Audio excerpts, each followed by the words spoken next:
Hey everyone, my name is Ashley Jones and I'm the event director at Marketing Showcase. And this video is going to demonstrate all of the great things that we saw from our Sheffield event, which took place just last week. We've rounded up some of the best bits of our new 5 in 20 format, which I'm so excited about to bring to all of our events in 2026. The feedback's been super positive. All of the guests that came away from our events were stacked full with notes.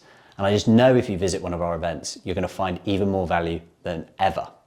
So without further ado, let's get into the first best bit of our Sheffield event, where we hear from Adam Oldfield, the CEO of Force 24, as he talks us through one of the best examples I've seen about real segmentation. Segmentation for busy needs. Right, now, if you're going to take anything away from this, this is the one mandatory thing that I want everybody to do. I always normally ask who has nailed segmentation. Everybody puts their hands up and then we destroy it, and then I ask at the end who's nailed segmentation, and then people don't put their hands up. But we're going to go down to two basics. If I was to say go home and do anything today, these are the two. First of all is the development of an engaged and an unengaged data segment. So simple. These are the people that have not opened an email, not visited my website, not inquired, not spoken to a member of the sales team in more than, start with 45 days. Just mark them. You don't have to do anything different just yet. Just know that they're different. These guys are the people, the adverse to that, have done something within 45 days. I'll come on to why in a second. The next thing is understand, right? I normally do a restaurant analogy. I walk into a restaurant, there is a question I want the person in the front of the desk to ask me. And that question is, would I like a table? And then I go a little bit further down and I want them to ask me, would I like a menu? And then through the journey, and it's a pre-planned set of questions, right? Now, if any of those questions were asked in a different order, would I like the bill? No, I've just arrived. I'm sat at the table. Would I like a table? No, that doesn't make any sense. They're all done in a certain order. Your buyers in your businesses go through what we class as a marketing funnel. It's a dark funnel. We can't always see it, but there are behaviors and attitudes that they display during that period that means that we can say, this person is new to brand. What do we have to do to people that are new to brand? Next thing is they've consumed some of our content. They've engaged with what we're talking about. Next thing is we've established their needs, i.e. we've applied some logic to what they've been looking at to establish their needs. The next thing is we're in an active negotiation, i.e. they've filled in one of our forms and now we're actually talking to them.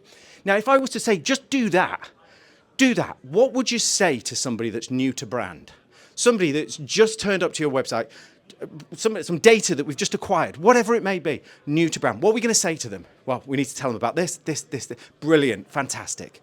Okay, once they've consumed that, then what do we want them to do? Well, we want to do this. So we're not thinking in this chasm of marketing that's like, oh, I could say anything to anybody.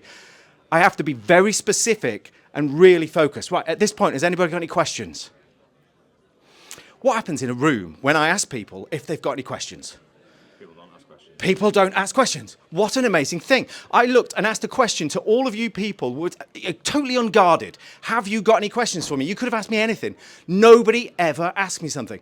When I then specifically point at one person and say, what happens in this scenario, I get an answer 100% of the time. That is our marketing, guys. That's the game. I always love seeing Adam because his energy at our events is just infectious.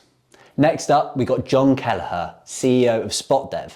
And he takes us through why website traffic maybe isn't as important as it used to be, and why AI traffic is money traffic.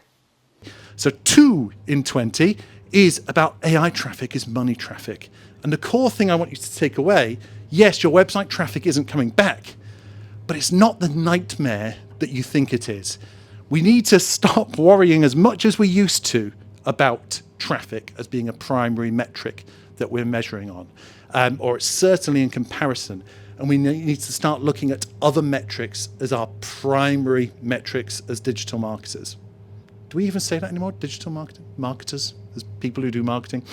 There we go. AI traffic is money traffic is a line I've picked up from the ever quotable Neil Patel. If you want to reference, then it's down there. Anyone who scans the QR code at the end of this will get all of these slides back. But AI traffic is money traffic is something I took from his talk that I attended a while ago. And his point here is that over time, if you do very small incremental increases in the traffic you are winning from AI. So that might be from ChatGPT, it might be from Google Overviews, etc. Small incremental increases in AI traffic have a discorrespondingly huge impact on the conversions on your website. So AI traffic, yes, you don't get as much traffic as you used to, but the traffic coming from AI converts better than the traffic you used to get from Google, or converts better than the traffic you get from social. So you want this AI traffic. You don't need to panic about the declining traffic you have, as long as you're focusing your efforts on getting the right traffic. As we were putting together this video, it was a struggle to choose which clip we use from John's talk, if I'm honest. There was loads to go in there, and we'll probably do a later video going through all the points in a bit more detail. John was voted Speaker of the Day from Sheffield, so congrats to John and thanks to everyone who voted. Make sure you get to another Marketing Showcase to see that full talk. Next up, we got Manny, or Mr. Bobble, and he's going to talk us through why LLMs source their information from a broad range of different content, and how as marketeers, we've got to stay on top of structured data to make sure we appear. We work with Google Spotlight, and they gave me some interesting data which I want to share to you, which is content type by distribution by LLM. So when we look at the top ones from AI Mode, Overview, ChatGPT, Copilot, Gemini, Grok, and Perplexity, we can see a breakdown by blogs, guide tutorials, articles, listicles, product page, wiki knowledge bases, homepage, and social media. Social media for Grok is going to be big because of X, formerly known as Twitter, you know, and all the content that comes into that. Look at the different types of content you now need to start creating to optimize, to be chosen by AI tools like ChatGPT, like Grok, like Perplexity, like Claude, etc. You've got to consider different types of content. One of the best advices I kind of give is like focus on your NAP analysis, name, address, phone number. Make sure your Google My Profile is good because that's what gives the LLMs authority. Other things you can do is make sure you've got good FAQs on your money pages, your core service pages, on FAQ section on your website. But start adapting your headlines and descriptions for prompts, or your H2 title in a piece of content to be a question and a response to that. If you have good authority and you have a good DA score of your website, you will start winning. And it works. And finally, closing out our highlights from the 5 in 20 in Sheffield is Alan Reeves, Managing Director at Dark Horse, as he takes us through all the practical and technical tips to implementing and getting the most out of Google's AI Max. How should you set it up? Well, the majority of people who will use AI Max will have existing campaigns. So the best thing that you can do is pick an existing campaign that has hopefully lots of conversions or several campaigns and run an experiment, split testing AI Max versus traditional search. So as I've said, pick a campaign with lots of conversions. Google are advising over 100. If that's not an option for you, the campaign with the most conversions.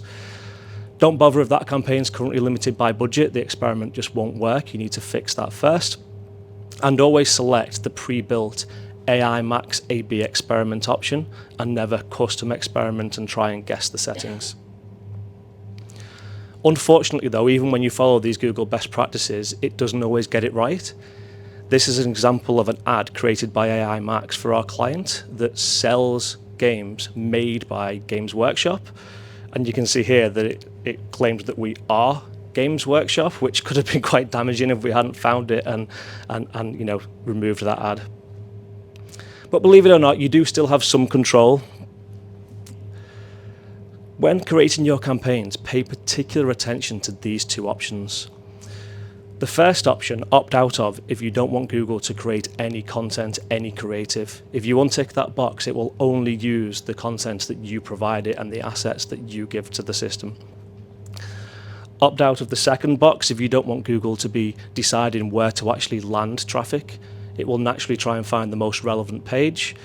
So if you don't trust Google to understand your landing pages, then opt out of that option. Also, if you have pinned assets and you still want the system to respect the prioritization of those assets, again, you've got to opt out of the final URL option. If you keep these boxes ticked though, so you do give AI some creative freedom, always use the URL extraction tool. So whatever campaign you're running this on, you'll want to use the URL extraction tool to exclude URLs for products or services that aren't targeted by that campaign. You also need to get into the detail of non-commercial content. So exclude URLs like About Us, Terms and Conditions, Privacy Policy. Unfortunately, if you give Google the chance to waste your budget, it will waste budget targeting traffic to those pages.